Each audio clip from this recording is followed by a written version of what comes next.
Have you ever stopped to think about the story that might be hidden inside a single raindrop? Well, today we're going to deconstruct Once Upon a Raindrop. It's a children's book that does something truly incredible.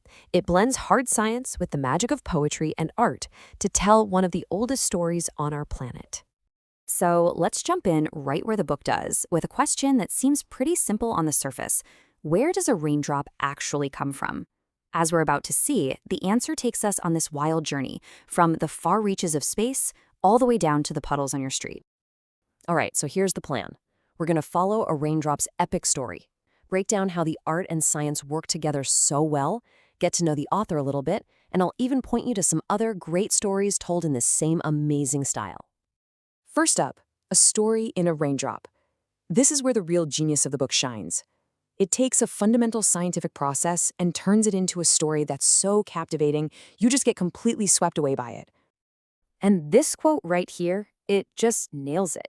This whole thing isn't about memorizing a bunch of facts. The goal is for us to feel the story of water, using poetry and art to really build a connection.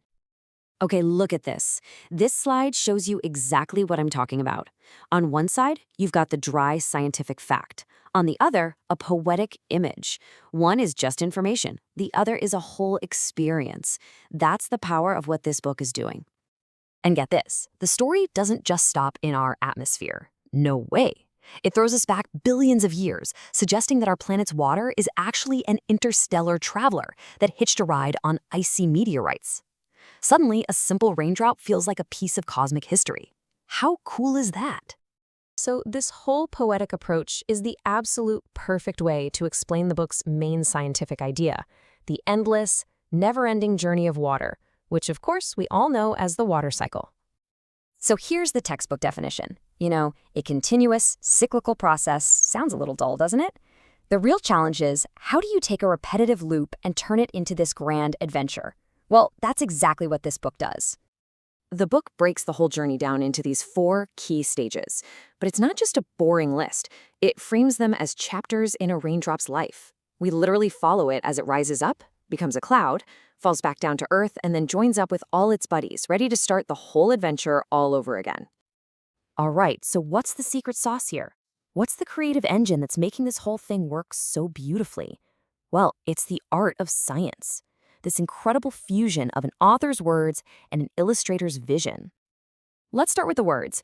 James Carter's poetry is just a masterclass in making things simple and elegant. He uses all those classic tools, rhyme, rhythm, repetition, to create these verses that just seem to dance off the page. He turns a science lesson into a song, really. And then you have Nomoko's illustrations, which just bring these beautiful words to life. I mean, they're not just pictures, they're like visual poems.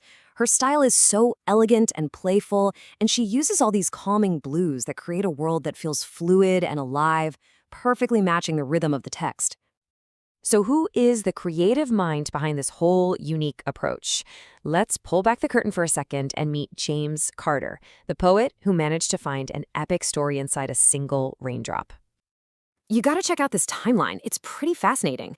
Before he was the celebrated children's poet, James Carter was in a heavy rock band, a rock star.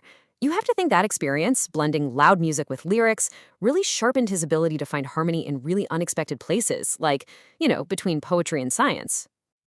And this quote from Carter, man, it's like a little window into his creative soul. For him, daydreaming isn't just wasting time, it's a critical tool. It's that embrace of imagination that lets him see past the dry facts and find the huge poetic story hiding inside. So if this magical blend of science and art has you intrigued and you're thinking, this is cool, I want more, well, you are in luck. Once Upon a Raindrop is just one star in a whole galaxy of what we call lyrical nonfiction. Just look at this list. Carter didn't stop with raindrops. He's taken this unique storytelling style to a whole bunch of other fascinating topics. From the Big Bang in Once Upon a Star to the history of music in Once Upon a Rhythm, he pretty much proves that any subject can come alive with a little bit of poetry. So what's the big takeaway here? It's simple, but it's also really profound. When you mix science with the magic of art, you can turn learning from something you have to do into an exciting exploration you actually want to be on. It sparks curiosity and builds a real connection. And that leaves us with one last big question, right? If a kid's book can turn the water cycle into a poetic epic, what other complex, maybe even boring subjects are out there just waiting for a creative mind to come along and unlock their hidden stories? The possibilities? Well, they're as endless as the journey of that raindrop.